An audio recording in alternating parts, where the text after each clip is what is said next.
Hindi pa pwedeng matanggal yan just because of ethics. Kasi bakit? Nasa konstitusyon eh. 'Di ba? No law shall pass abridging freedom of speech. That is including ethics. Hindi pa pwedeng gumawa ng isang patakaran ang Congress o yung House of Representatives na sabihin nila, hindi, against yan sa ethics natin. Hindi pa pwede yun. Bakit? Constitution ito eh. Always remember this, the Constitution is higher than any laws, any regulations, any ethics, whatever. Higher ang Constitution. So ibig sabihin, pag sinabi ng Constitution, no law shall pass abridging freedom of speech, ibig sabihin nun, walang batas, pamantayan na pwedeng ipasa, ipatupad, na nagpipigil sa kalayaan magsalita ng isang tao. I wholeheartedly accept the decision of the committee, but I maintain my stance that President Marcos must be held accountable for his crimes. Too many people have died and too much money was plundered from the Filipino people for us to stand down now. Whatever punishment may fall upon me and others who stand against this president who has lost his constitutional... Yan ang tunay na may bayag. Yan. Kasi yung katulad nung si Bayot ng Canada na naghahamon ng debate, kala mo naman pupunta siya dito, hamon. Kung gusto mo magdebate, uwi ka dito ka magsalita. Ayan. Para you are held accountable to whatever you're going to say. Kasi you are a fake news Bayot. Mandate. His constitutional mandate of serving the people is inconsequential in relation to the amounts of lives and futures that will be saved when President Marcos... Apakatarantado nung pumipigil Freedom of speech niya yan eh. Pinipigilan nyo. Marcos leaves Malacanang. It took the deaths and imprisonment Point of order, Mr. Speaker. To bring Marcos Sr. to... Point of order, Mr. Speaker. Kita ninyo? Nagsasalita pa, binastos na ninyo kaagad eh. Di ba? Ito.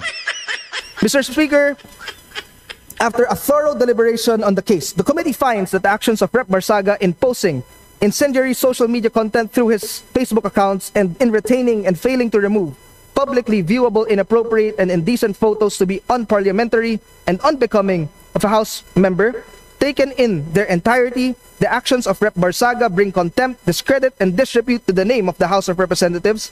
His actions reflected negatively upon the dignity, integrity, and reputation of the House of Representatives as an institution of the members of the House individually and collectively. Consequently, the committee finds Respondent Representative Kiko Barsaga of the 4th District of Cavite guilty of disorderly behavior by violating Section 141A Rule 20 of the Rules of House of Representatives, 4C of RA 6713, or the Code of Conduct and Ethical Standards for Public Officials and Employees, and by engaging conduct unbecoming of a member of the House, and recommends the imposition of the penalty of 60 days suspension from office without the benefit of salaries and allowances during the period of suspension, with a stern warning that repetition of similar misconduct will result to a more severe disciplinary action.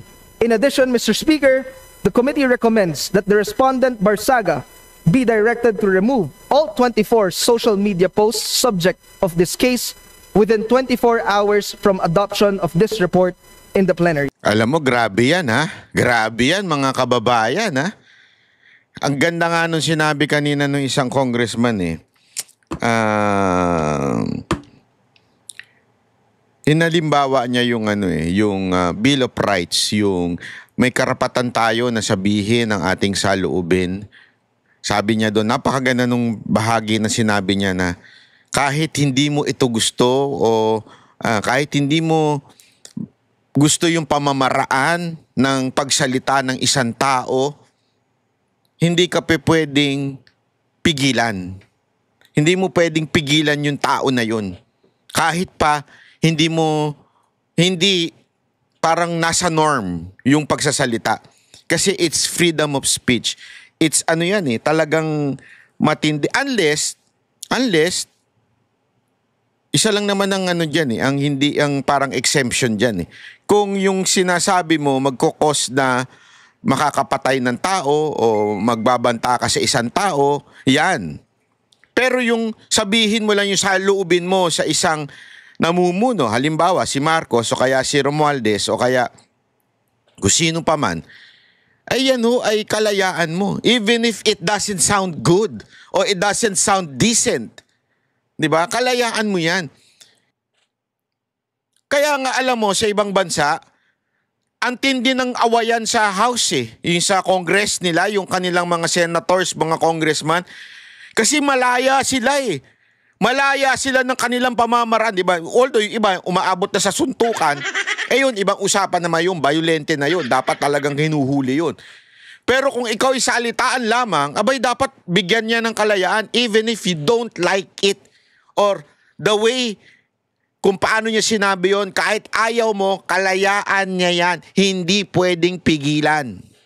Ewan ko ba dito sa Congress na to, gumagawa ng batas, di nila alam.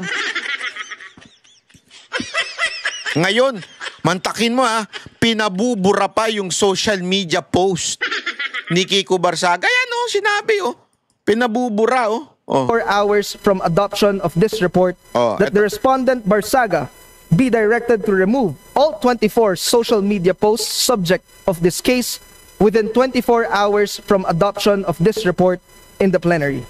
Mr. Speaker, let this be a reminder to all the members of the House of Representatives that as trustees of the people, we are expected to conduct ourselves in a manner that would reflect the dignity of our position in society and in public service. Let us be more circumspect in our acts and words and be mindful of the high standards of propriety required of us as legislators. Maraming salamat, Mr. Speaker. Grabe, no? Di ba? Lupit nyo. Ang lupit ng Kamara above the law. Ha? Kayo ay above the law. Sa bagay, pagka talagang lutang ang pinuno, pati yung lutang din. Ulitin ko, pag sinabi kong lutang, lutang sa kapangyarihan, ha? O kaya di pala lutang, lulong. Sorry. Pag lulong sa talagang ganyan magdesisyon. Lulong sa kapangyarihan.